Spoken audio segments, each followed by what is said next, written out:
अलविदा जुमे की नमाज को लेकर, क्योंकि जुमे की नमाज को लेकर पहले ही बहुत सारी चीज़ें कही गई थी। ये कहा गया कि एहतियात रखना है, छतों पे नमाज नहीं पढ़नी है, लेकिन इस ईद के पहले अलविदा जुमे को कैसे सियासी तौर पर इस्तेमाल किया गया है, अब बात इसी की करने जा रहे हैं। क्यों हम ऐसा कह रहे हैं आपको समझाते हैं। दरअसल all India Muslim personal law board ने जो इबादत की जगह है उसे भी सियासत के लिए इस्तेमाल करने में गुरेज नहीं किया, और उसमें असदुद्दीन ओवैसी भी साथ देते दिखाई दिए हैं। और यही वजह है कि अलग अलग शहरों से ऐसी तस्वीरें सामने आई जहां ईद की अलविदा नमाज पर सारे लोग एक ही रंग में रंगे दिखाई दिए, सियासी रंग में रंगे दिखाई दिए। क्यों हम ऐसा कह रहे हैं, चलिए सबसे पहले जरा आपको बताते हैं कि क्या कहा था all India Muslim personal law board के सेक्रेटरी मौलाना फजीलुर रहमान मुजाहिदी ने। सुनिए। वक्फ तरमीमी बिल 2024 के खिलाफ एहतजाज का सिलसिला जारी है।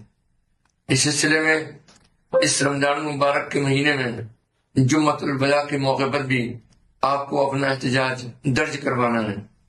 इस सिलसिले में आपसे दरख्वास्त की जाती है कि अब जुमे की नमाज में जाएं तो अपने दाहिने हाथ में काली पट्टी लगाकर खामोशी के साथ में एहतजाज का मुजाहिरा करते हुए मस्जिद में जाएं। है appeal all India Muslim personal law board ने, आपको बताते हैं मुसलमानों से अपील की गई कि वक्फ संशोधन बिल के खिलाफ वो ऐलान करें, काली पट्टी बांधकर जुमे की नमाज को पढ़ें। अलविदा नमाज को विरोध करना हर मुस्लिम का कर्तव्य है, ये कहा गया।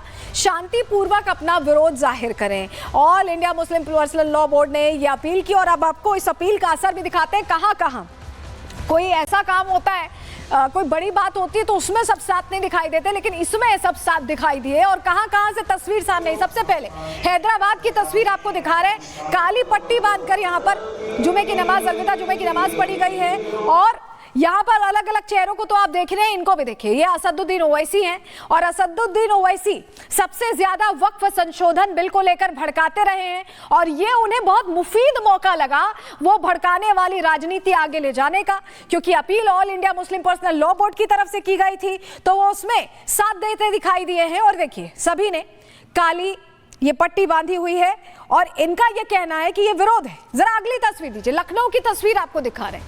लखनऊ में भी ये देखिए काली पट्टी बांधकर सभी चेहरों ने जो भड़काते हैं वो यहाँ विरोध करते दिखाई दे रहे हैं। वाराणसी की तस्वीर भी आपको दिखा रहे हैं, अलग अलग शहरों से एक जैसी तस्वीरें। यहाँ भी सभी काली पट्टी बांधकर अलविदा जुमे की नमाज पढ़ने जा रहे हैं।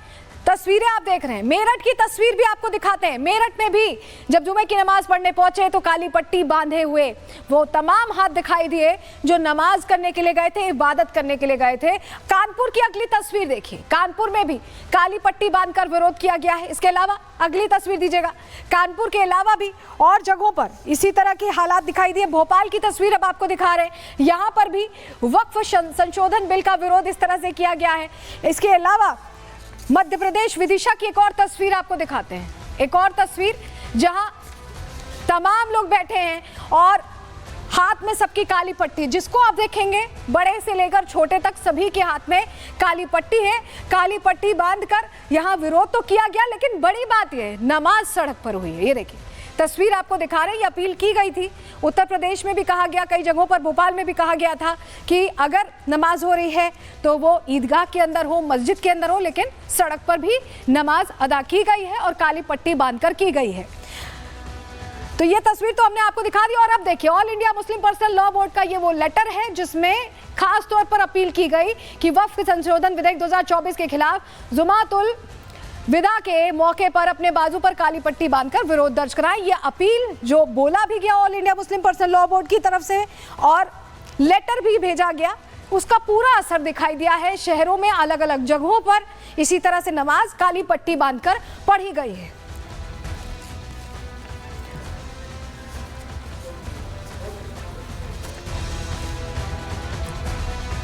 तो आपको तस्वीरें हमने दिखाई। अब चलिए जरा बताते हैं कि पोस्ट के जरिए कैसे भड़काने की कोशिश की गई है। All India Muslim personal law board ने ये सोशल मीडिया पर पोस्ट शेयर किया था और वक्फ संशोधन बिल 2025 को गहरी साजिश बताया गया। सभी मुसलमानों को बरगलाया जा रहा है, एक तरह से भ्रम फैलाया जा रहा है। क्या कहा गया है? वक्फ संशोधन बिल का मकसद मुसलमानों को धार्मिक और सामाजिक संस्थानों से बेदखल करना है, ये नैरेटिव फैलाया जा रहा है। अगर ये बिल पारित हो गया तो सैकड़ों मस्जिदें, ईदगाहें, मदरसे, कब्रिस्तान, चैरिटी संस्थाएं हाथ से निकल जाएंगी। इस तरह की बातें कही जा रही हैं और इस तरह से भ्रम फैलाने की कोशिश की जा रही है। लेकिन मुसलमान भी इसमें दो धड़ों में बटे नजर आ रहे हैं। क्यों मैं ऐसा कह रहे हैं, डिटेल में आपको रिपोर्ट के जरिए बताते हैं।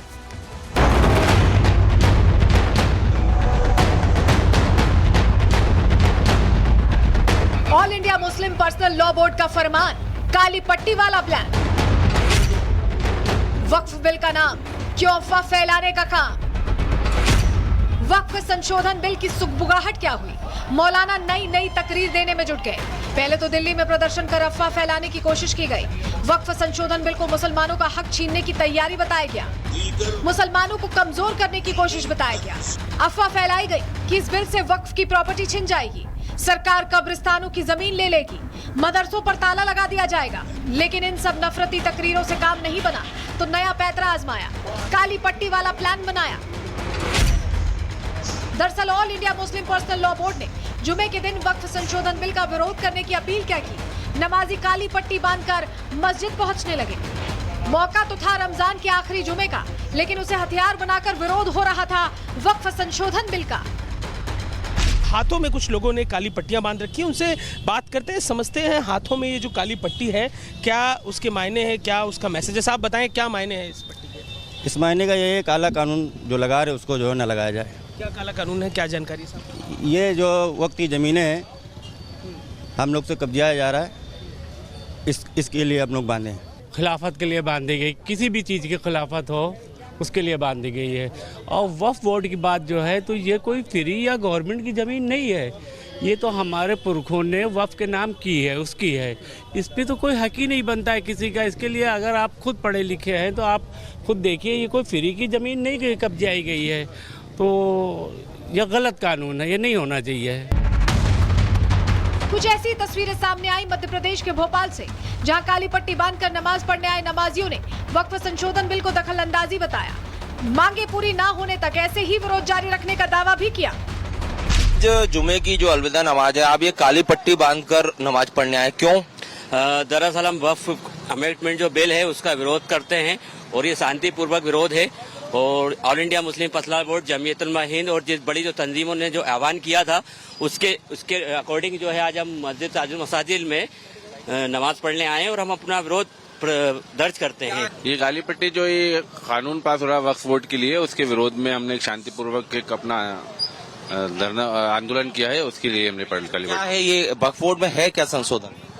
वक्फ बोर्ड में संशोधन के बारे में पूरी जानकारी तो खैर अभी मुझे नहीं है, कुछ प्रॉपर्टी को लेकर कुछ है, वो पूरी जानकारी मुझे नहीं है उसके बारे में। ये हम काली पट्टी बांध के इसलिए नमाज पढ़ने आए हैं। वक्फ बोर्ड की जो जमीन है उसका हमें बाइकआउट करना है, इसलिए हम काली पट्टी बांध के। क्या है वक्फ संशोधन बिल? वक्फ ये है कि अल्लाह की दी हुई जगह है, ये सरकार उसको लेना चाहती है, तो उसके खिलाफ हमें प्रदर्शन करना है, इसलिए हम काली पट्टी बांध कर। उत्तर प्रदेश और मध्य प्रदेश में ही नहीं, बिहार में भी नमाज पढ़ने निकले लोग काली पट्टी बांधकर मस्जिद पहुंचे। दावा किया कि वक्फ संशोधन बिल के जरिए मुसलमानों का हक छीनने की तैयारी हो रही है। हम लोग वक्फ बिल का विरोध कर रहे हैं। All India Muslim personal law board इमारत शरिया की तरफ से आदेश हुआ है कि आप लोग काली पट्टी लगा करके वक्फ बिल का विरोध करें। जी, ये बिल के खिलाफत है, ये जो बिल लाया जा रहा है उसी के खिलाफत में हम लोग ये काली पट्टी को बांधने हैं। ये जो सरकार है ये सब बिल हम लोग के सर पर ठोकना ही चाहती है।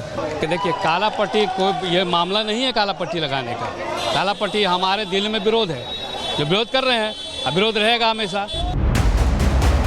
हालांकि बड़ी बात यह है कि all India Muslim personal law board के इस फरमान पर मुस्लिम संगठन ही बटे दिखाई दे रहे हैं। ऑल इंडिया मुस्लिम जमात के अध्यक्ष मौलाना शाहबुद्दीन रजवी बरेलवी ने मुसलमानों से all India Muslim personal law board के इस फरमान को न मानने की अपील कर दी।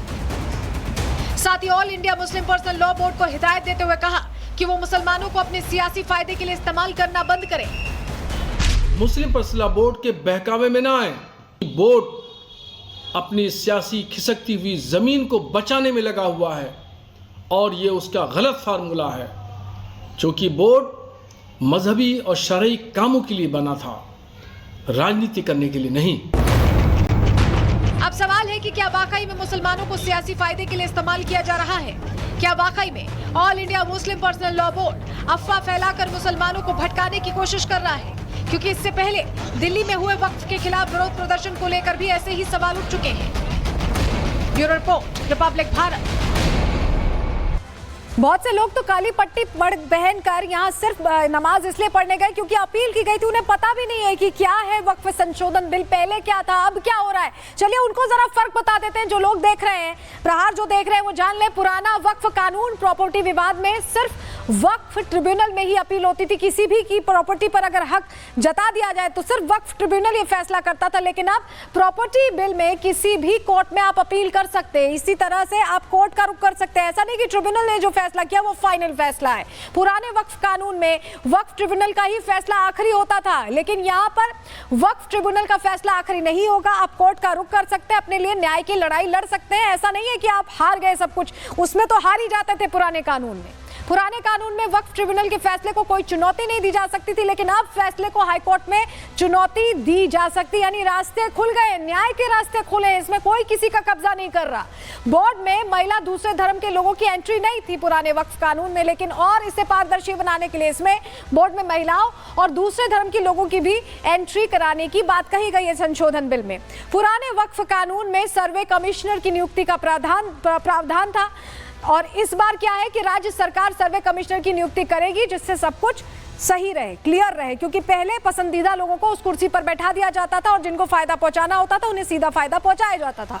किसी भी प्रॉपर्टी को वक्फ की संपत्ति घोषित की जा सकती थी, पहले यही प्रावधान था, लेकिन इसे भी बदला जा रहा है। वक्फ बोर्ड की मनमानी खत्म होगी, शक्तियां कम होंगी, क्योंकि सब कुछ ऐसे नहीं हो सकता कि आप किसी भी जमीन को बोले और वो आपकी हो जाए। तो ये वो तब्दीलियां हैं जो की जा रही हैं, और ये बेहतरी के लिए, पारदर्शिता लाने के लिए की जा रही हैं।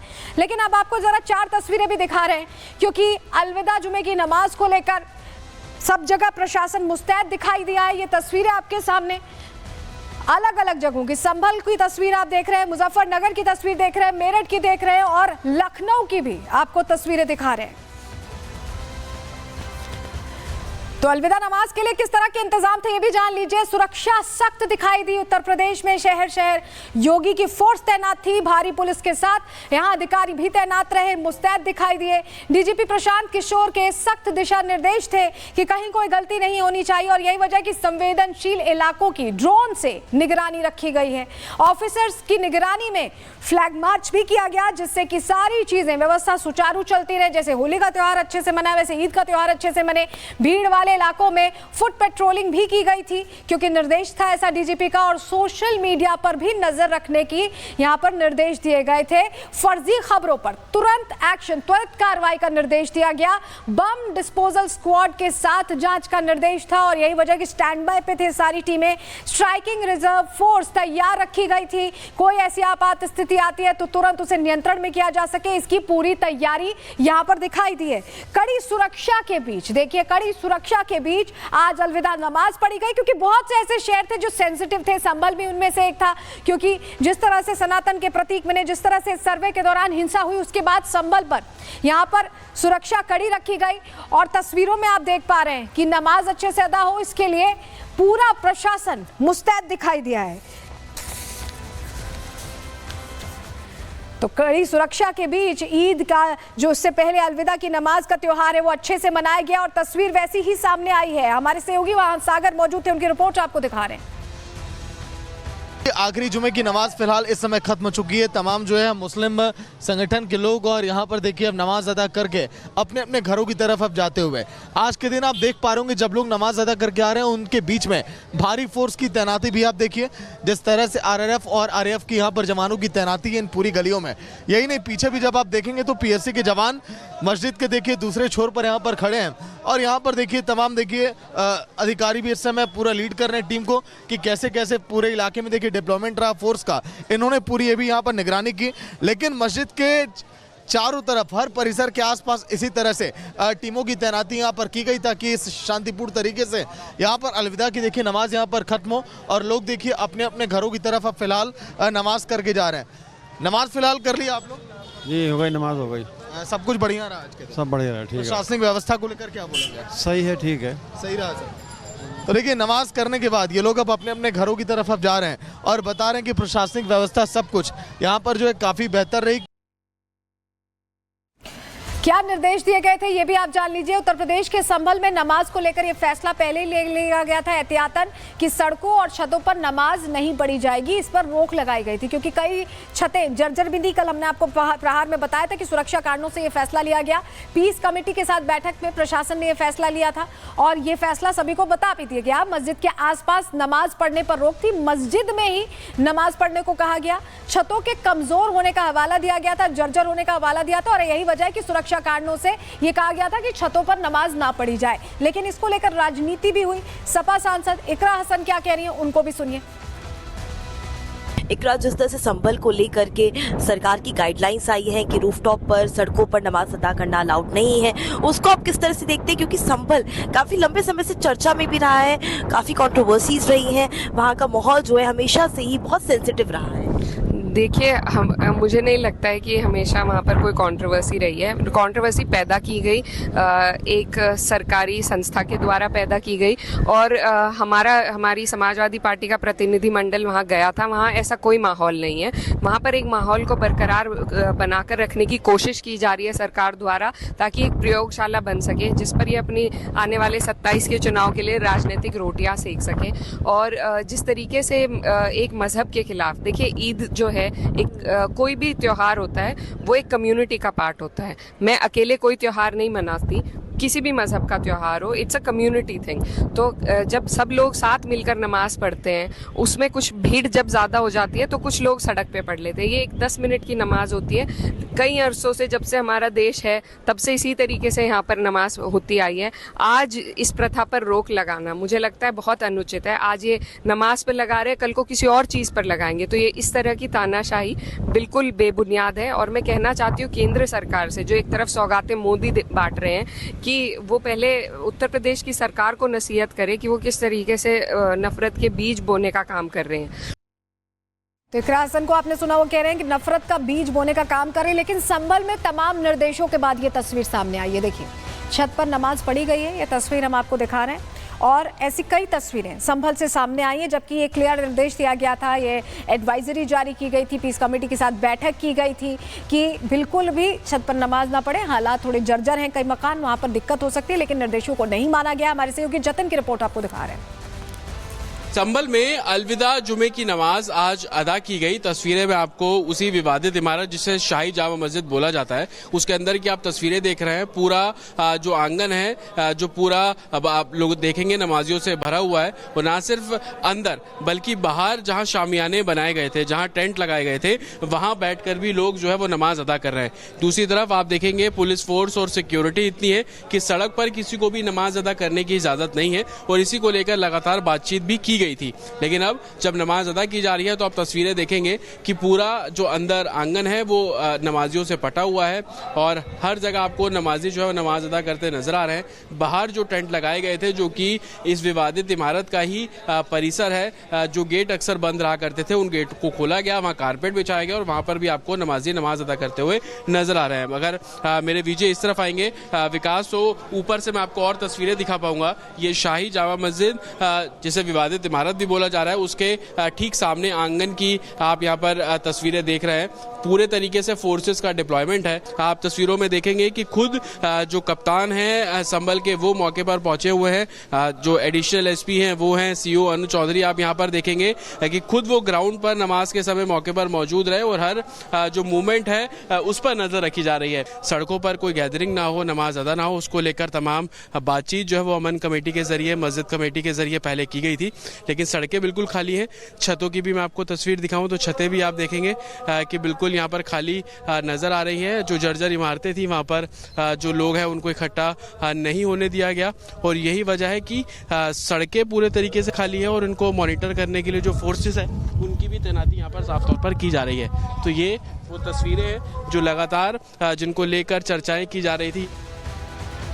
तो मना करने के बावजूद कई लोगों ने जुमे की नमाज छत पर पढ़ी है। क्या कार्रवाई होती है इस पर हमारी नजर रहेगी।